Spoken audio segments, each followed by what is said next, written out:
I have been in child welfare for almost 15 years, which I don't know how that happened, but it did. Just kept waking up every day, and 15 years later. I have a master's in social work from Windsor, bachelor from Ryerson. I'm on secondment to the One Vision, One Voice project that's housed at the Ontario Association of Children's Aid Societies, and I'm originally from the Children's Aid Society of Toronto, where I sit as a kinship assessment worker. I have done every frontline position, along with facilitating a fathering group called Caring Dads as well. And like I said, I'm now with the One Vision, One Voice. So let's go in reverse order. So let's start with my back table. Give me 2 things that you guys discussed to know about child welfare. Okay. So she was saying some workers can be quite intrusive and have no empathy. They just come into the home and they're there to just do a job. Yep, that's definitely something that happens.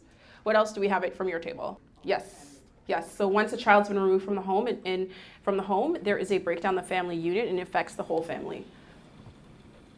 The other point is that kids that look like us tend to age out, or me I should say, tend to age out, and there's really no transition for them. Mm-hmm. A lot of them don't end up getting homes or families, so that's it. So the table was saying that a lot of children who are African Canadian end up aging out of the system versus being adopted and finding permanent homes, which is very true. And the other point was that child welfare can be quite negative. That's the main view of it. Apprehension happens as a very last resort, that the whole goal is to help support the family, to make referrals, etc., and that apprehensions don't happen automatically. There's a huge process that happens before an apprehension will actually happen, and also that it's also your experience with CAS really varies on the caseworker that you get. Some are wonderful and some are horrific. So in your day-to-day interactions, you want to hope that you get that one good worker, because they will make all the difference in the world. But if you get that really one negative one, it'll ruin your entire experience with them. Yes. So that table's given us a lot. So one, that apprehension is supposed to be your last resort in terms of trying to support and work with a family. And another really important point is the trajectory of a CAS file really depends on who they're working with. So if you've got a really good worker, things can go really, really well. But if you have a worker who's not so great or more negative, or holds their own stereotypes and values, or pretty much hasn't checked their own privilege at the door, things can be not so great in terms of the trajectory of the family's file. This table? I was just going to add on to that, being a probation officer and working with our kids who are in the child welfare system. Sometimes there is a great worker and we're invited to the meetings and we all work together and we can do so much for this youth. And then there's other times where we're not contacted at all. Mm-hmm. And it's frustrating. Oh, yes. So this table was speaking to not being part of an interdisciplinary team and how much harder it makes to work with whoever the probation client is and who's that CAS client, versus if you have a worker who's very open and kind of wants to see things go well, they're going to be inviting the probation officer and everybody else to the table to figure out what's the best plan of action for this particular, whether it's the mom, the dad, the kid, to kind of get everything going well, to either then get them, help them successfully finish their probation and help them successfully close down their child welfare file, versus if there isn't that communication, again, things can take a much more negative spin. This table here in the front. So one thing that we talked about was the different, levels of care that CAS has. So not every youth who comes into contact with CAS is a ground ward. There's a supervision order, there's temporary care, there's the one, yeah. Mm-hmm. So the different levels. So that was one thing we talked about, and I can't really think of another. We talked a lot about what some of the other tables have already talked about. So this table's talked about the different levels of care. So there is something called the supervision order, which is actually like a set of rules a judge agrees to, a family has to follow in order for their child to remain in the home. Then you have there's your temporary care. Then you also have society care, which is where the child belongs to the society for a short amount of time. Then you have crown wardship, which is where parents have lost their parental rights to a child. Then there's also something called a visa, which I have never had to do as a child welfare worker, which is for our youth who are 16 and 17 years old, where they have either made the decision to no longer live at home or their parents have invited them to leave the home and they need a place to live. They can contact their local child welfare agency and sign what's known as a voluntary youth Thank you. Voluntary Youth Services Agreement, where then the society doesn't have to have involvement from the parents. They sign the contract they sign the agreement with the youth, with a lawyer from the Office of the Children's Lawyer reviewing the agreement with the youth, and then the youth signs it. So those are different forms and levels of care. And my back table over here. On behalf of our team, a lot of things fell off lack of understanding of the Black culture. The workers themselves do not understand. And one of the examples we spoke about a child going to school with Afro dread and being referred to CAS because they don't understand that the child's hair is still taken care of. The other thing we talked about was some of us as Blacks do not know our rights to counsel. Some of the workers do not have the knowledge or do not share with the families to say before we move further, you can get the input. So the two things they spoke to, one was child welfare workers not having an understanding of Black culture. Keeping in mind, we are a complicated group of people. We have different parts to us. We have different practices, different languages, different ways that we look. There's differences in us, and I think that's what helps to make us the amazing culture and race that we are. And their second point was that Black families not knowing their rights, not knowing they have the right to be able to speak to counsel, and child welfare not sharing those pieces with them, those nuggets, as we like to say these days, of information. And that's part of the purpose of this training. I couldn't deliver the information I'm delivering today if I was at my CAS office, right? I couldn't do that. There's just certain rules and regulations and a certain flow that I have to take on working in child welfare versus working at the Ontario Association of Children's Aid Societies on a project that is built on the idea of how do we decrease the disparities, how do we decrease the amount of our children that are in care. So that's how we're able to share this knowledge and be able to leave it with the community. So once the project finishes on March 31st, the knowledge is shared in there. The booklets that Kiri worked very hard to ensure were printed has a lot of the information. There are more than a couple copies.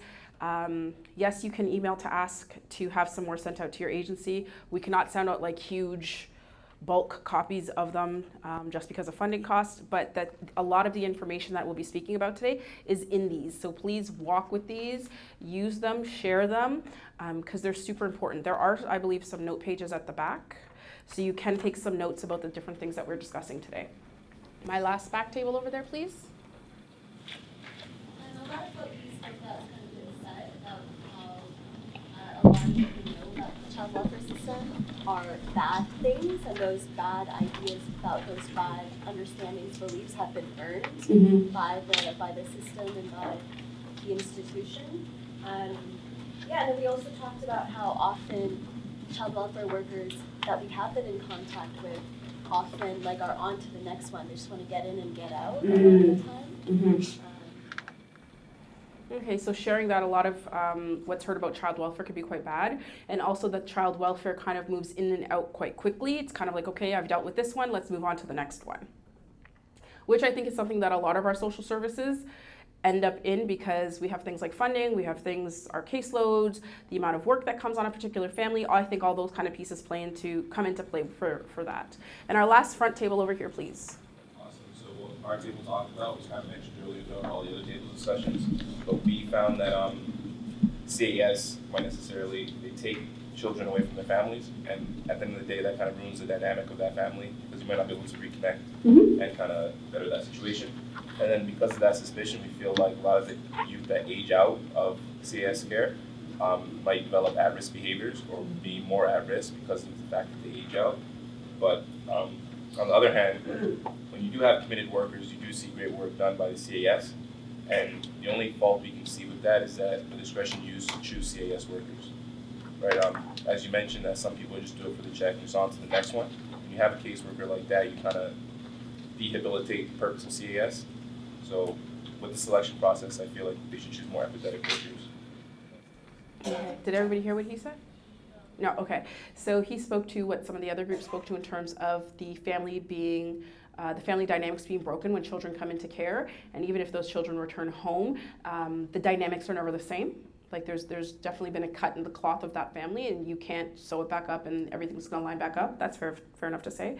And then also the type of the workers who are hired to work in child welfare, some of them with the mentality of this, like it's just a check, on to the next, I gotta get through it, versus the workers who are empathetic and really want to spend their time working with the families to get the best outcomes for the families. And child welfare possibly looking at, who is it that they're hiring? So one thing we have to remember is a system can't fail those it wasn't designed to protect. Gotta remember that. This is by W.E.B. Du Bois, right? A system cannot fail those it was never meant to protect. And unfortunately, that's the setup of child welfare. The setup with child welfare is that there's the presumption that it's neutral. But when you start to look at child welfare, it is not neutral.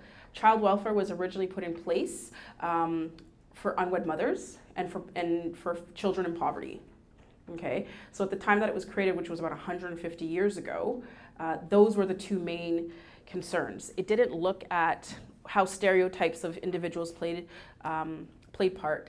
It didn't look at racism. It didn't look at the criminal justice system and how that's entangled. So when you have what appears to be quote unquote an unwed mother, well, is it because the father of her children or her husband is in jail?